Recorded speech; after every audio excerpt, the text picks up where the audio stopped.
You're not half bad. You killed my father. Like father, like son. Welcome to the motherfucker. We're covering today's top boxing news. Okay, we'll start with this. Hall of Fame inductee Timothy Bradley's stark warning about what might happen now that Zuffa has entered into the boxing space, saying, Zuffa's control over the sport means there will never be $100 million paydays in boxing ever again. Tim, I don't think there were many paydays like that before they got here. The Hall of Famer slams their push to be both promoter, manager, and rankings committee, saying fighters are losing control and getting locked in.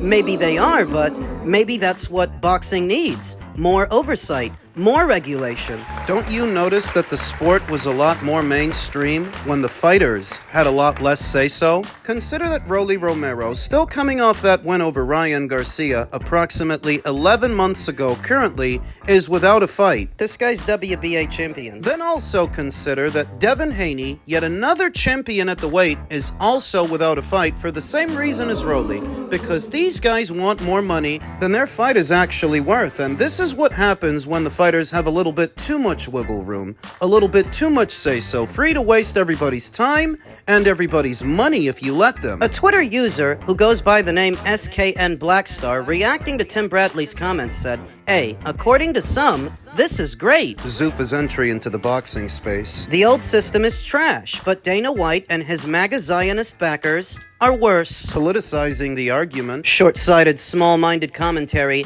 that doesn't address the inequities in the current framework. And you could try to break it down for the guy, but if you did, it'd be like speaking Chinese to a fruit fly. He doesn't want to understand, like the fighters don't want to understand, that they've got to pay you what you weigh. Otherwise, if they overpay you, they're in the red. And if this goes on long enough, on a long enough timeline, the entire system could crash. If fighters keep getting paid in excess of what they're worth and what their fights are worth. So when Tim warns that the $100 million paydays may soon go away as a result of Zuffa's entry into the boxing space, maybe they need to. I mean, you've got fighters holding out for money that they're not good for while holding alphabet titles, which in effect holds up the division. How much excitement has Devin Haney created for the division while he sits out waiting for someone to overpay him? How much has Rolly generated? I don't need to beat around the bush when I say this or be nice about it, because it's the fans they expect to foot the cost. Guys like me, in subscription fees,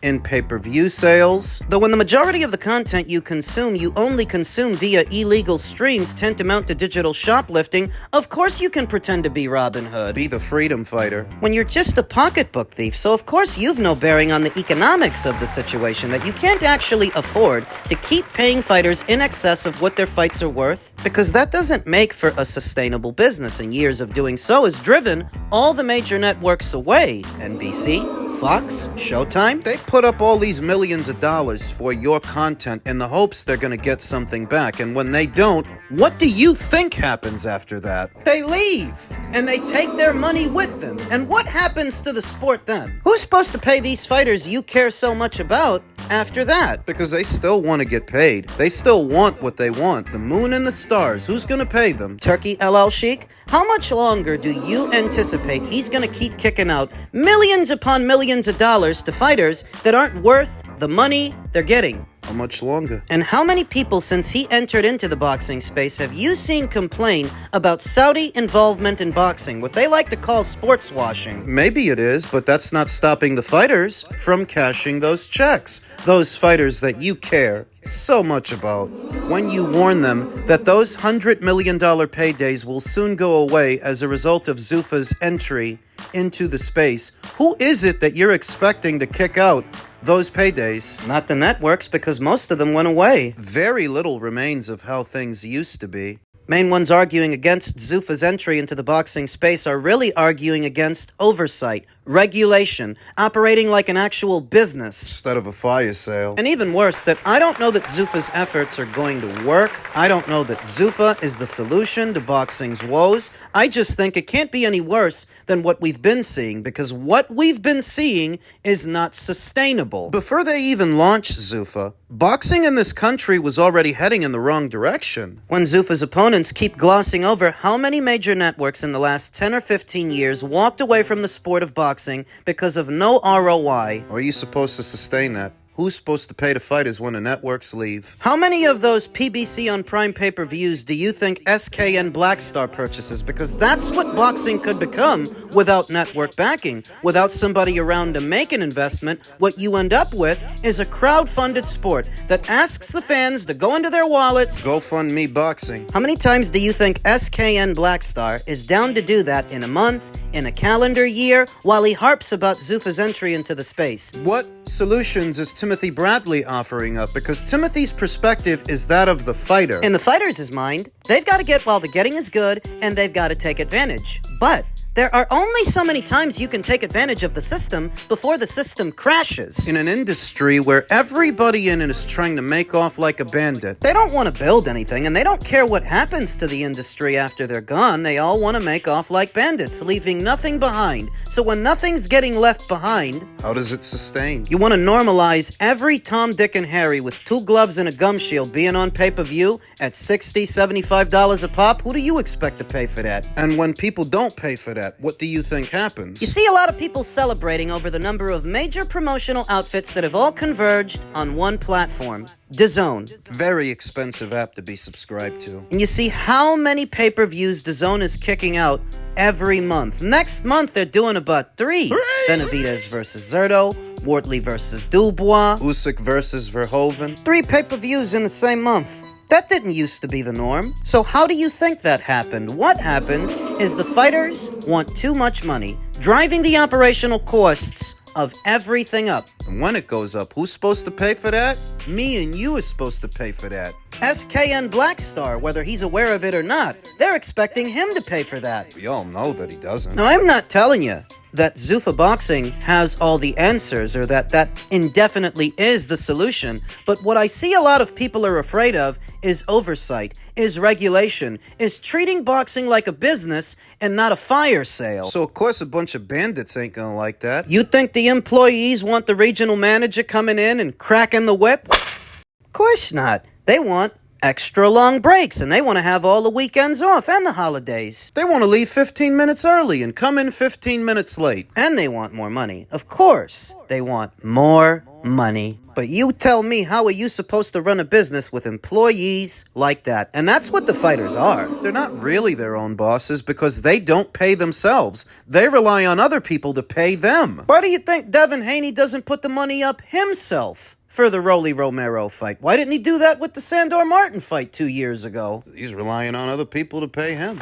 So I don't know that Zuffa Boxing specifically is the answer to all of boxing's woes. It might not be, but regulation and regular oversight, that is, because that's what's been missing. Quality control. Elsewhere in the world of boxing, 3-weight world champion Devin Haney said staying undefeated is harder than being an 8-weight world champion, and he said this about Manny Pacquiao. Is that true? Is it more difficult to stay an undefeated fighter than becoming a champion across 8 divisions? Let's put it this way. It is difficult enough for a fighter in the sport of boxing to stay an undefeated fighter because there are very few fighters in this sport that will retire with an unbeaten record. Very few. But for as few as there are unbeaten fighters upon their retirement, there are even fewer 8-weight world champions. I think it's really just down to one, and that one is Manny. I mean, consider that Rocky Marciano retired undefeated, so did Finito Lopez, so did Floyd Mayweather, so did Andre Ward, Joe Calzaghe, and Terrence Crawford recently retired,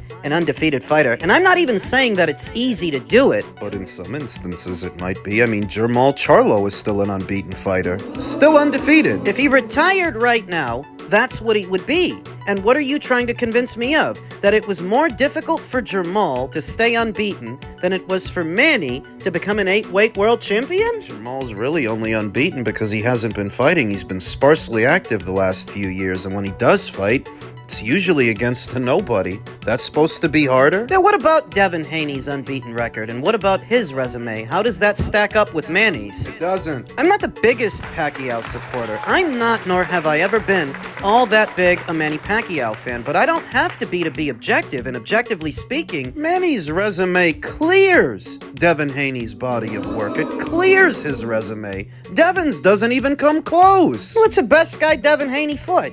George Kambosos?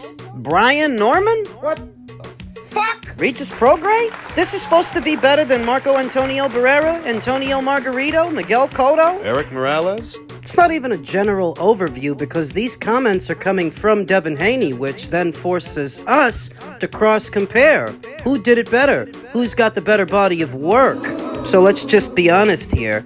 Devin's body of work so far does not leave him in a position to be so critical of what is a far more accomplished fighter than he is. But so many kids in this era pride themselves on the unbeaten record, which is no substitute for the memories. Do you think 5-10 years from now people are going to be sat around the campfire talking about Devin Haney's 2 fights with George Kambosos? Get fucking serious. Do you think 5-10 years from now people are going to be talking about his monumental win over Brian Norman? Get real. I don't think it's a coincidence that Devin Haney, who's so concerned with the unbeaten record, does not elicit the same emotion, the same fan reaction of a Manny Pacquiao, who's got a few losses in the column, but also generated more revenue than Devin. It's not just intrinsic value. We're talking about marquee value. We're talking about dollars. Devin Haney is in his prime. You understand that? This is a guy in his prime right now without a fight. Devin Haney in his prime, Manny Pacquiao in his prime. There's no comparison. Devin Haney wouldn't be a champion in the welterweight division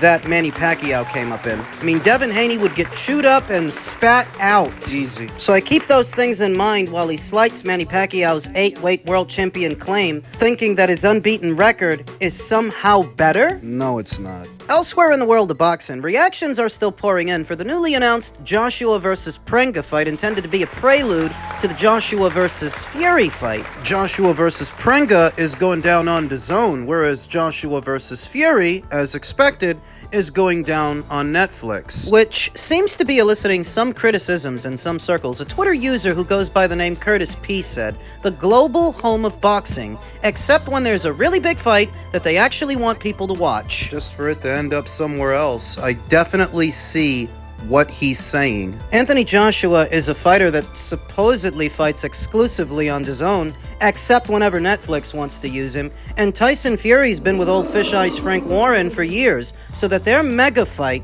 could end up on another platform, end up on Netflix instead of DAZN. The critique is, DAZN isn't really delivering for their subscribers in spite of the sales pitch in their newly minted Ultimate tier. This fight ain't gonna be a part of that.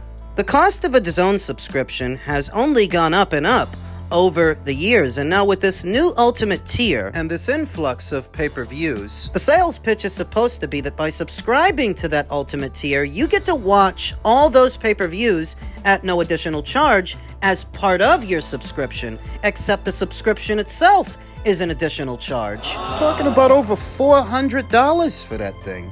And Joshua versus Fury isn't even going to be a part of it. And that's where the validity of this critique lies. Are you really getting value for money from DAZN anymore? Seems more like price gouging.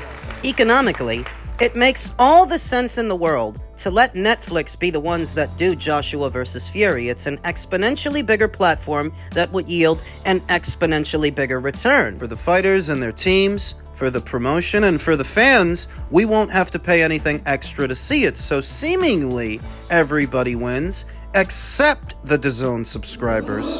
And whoever was dumb enough to subscribe to DAZN's Ultimate tier. I don't really know that many people on this side of the Atlantic Ocean who have subscribed to the Ultimate tier. All the folks I spoke to who subscribed are on the other side of it in the UK, where they pay substantially less than we do for a DAZN sub. But there is definitely something to be said about this fight ending up on Netflix instead of DAZN. Whether you subscribed to the Ultimate tier or you're buying pay-per-views on DAZN individually, you've got to be asking yourself, why am I paying for all of this stuff when there's an even bigger fight than any of these fights happening on Netflix, and it don't cost nothing extra? And this is how Zuffa Boxing might actually get a leg up on DAZN and all of the promotional outfits that have converged there. Granted that Zuffa on Paramount doesn't have the brand power or the brand trust of a Matchroom or a Queensbury. They don't, but they don't have the hefty cover charge either, or the influx of pay-per-views. Their roster of fighters really is a roster of mostly B, C, and D tier fighters, but if they collect enough familiar faces, enough familiar names, and deliver boxing at a much more affordable price on a very big platform like Paramount that could give them a leg up on the competition. Make some inroads into the sport. Because it's becoming increasingly expensive to be a DAZN subscriber and gain access to their full catalog of content without having to constantly go into your wallet. So what are you guys on DAZN gonna do? You're gonna do fights for these fighters, build them up, so that if it's big enough, Netflix can swoop in and poach the fight from you. I mean, that's how it's looking. DAZN did the Canelo Alvarez versus Terrence Crawford fight, wasn't they? DAZN did Jake Paul versus Anthony Joshua. DAZN did Tyson Fury's comeback fight. And now they're the ones doing Joshua versus Fury, provided that Joshua makes it past Pringa, and we all think he will, but you see how it looks. DAZN and all of the promoters and fighters that they house has seemingly become a feeder system for Netflix whenever they want to stage a big-time boxing match. Go see who DAZN's got lying around. So is that what all the price hikes are for? For a feeder system? There's definitely something to be said about that. There is also something to be said about Netflix's continued interest in staging big-time boxing matches whenever the mood strikes them. I only wish that they would make a more long-lasting investment, a consistent one in the sport, because anything happening on Netflix... It's not exactly bad news that Netflix are doing Joshua versus Fury. Joshua versus Fury was already one of the bigger fights you could make in the entire industry, in the entire sport of boxing, but when you add a mega giant, a mega platform like Netflix to the equation, it then becomes a global event. That's a big part of the reason I wish they would make a more consistent, long-lasting investment in the sport instead of just the occasional big fight. I remember when they used to say that mixed martial arts had usurped boxing as the premier combat sport in combat sports, but I don't see Netflix making a play for as many MMA matches as they do boxing matches, because boxing is still king. It's still the granddaddy of all combat sports. Well, they are doing Rousey versus Carano. Well, that's all well and good, but that's one MMA card compared to how many boxing cards they've done? How many boxing matches they've staged? Everybody has Netflix. So Netflix doing anything on their platform keeps it in the consciousness of the mainstream audience, because Netflix is a mainstream platform. The more boxing they do, the more they return it to the mainstream. So that weekend, the big fight, will be what everybody's watching, because everybody has Netflix. Take the good with the bad. I mean, it's good. It's great that Netflix decided to pick up Joshua versus Fury, because now we don't have to pay anything extra to see it. But for the people who are already paying extra, for a DAZN sub, for the ultimate tier, there is something to be said about that. Take the good with the bad. Sort of what you got to do here. DAZN really needs to scale back how many pay-per-views they're doing, because they're only shrinking their own audience.